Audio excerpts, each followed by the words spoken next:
Hello दोस्तों, मेरा नाम है उमेर अली और आप देख रहे हैं world cricket fact channel. Video को शुरू करने से पहले चैनल को लाइक कर दें, सब्सक्राइब कर दें और साथ ही बेल के आइकन को भी दबा दें। चलिए दोस्तों, तो वीडियो को शुरू करते हैं। दोस्तों, रिजवान को कमर की तकलीफ, आज के मैच में आराम दिए जाने का इम्कान।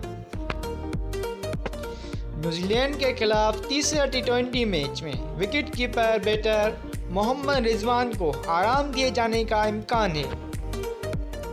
दोस्तों, ज़राए के मुताबिक मोहम्मद रिजवान कमर की तकलीफ से छुटकारा अब तक नहीं पा सके।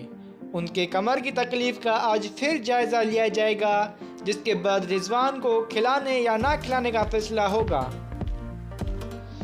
दोस्तों, ज़राए का कहना है कि मोहम्मद रिजवान की जगह प्लेइंग 11 में मोहम्मद हारिस शामिल होंगे। ताहम रिजवान की तकलीफ संजीदा नौयत की नहीं है, उन्हें एहतियाती तौर पर आराम दिया जा सकता है।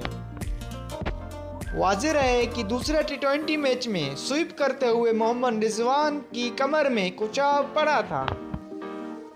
दोस्तों, पाकिस्तान और न्यूजीलैंड के दरमियान तीसरा टी20 मैच आज खेला जाएगा। पाकिस्तान को 5 मैचेस की सीरीज में 2 सफ़र की बरतरी हासिल है। तो दोस्तों, कैसी लगी आपको मेरी ये वीडियो? अगर अच्छी लगी तो चैनल को लाइक कर दें, सब्सक्राइब कर दें और साथ ही बेल के आइकन को भी दबा दें। चलिए दोस्तों, तो मिलते हैं अगली वीडियो में।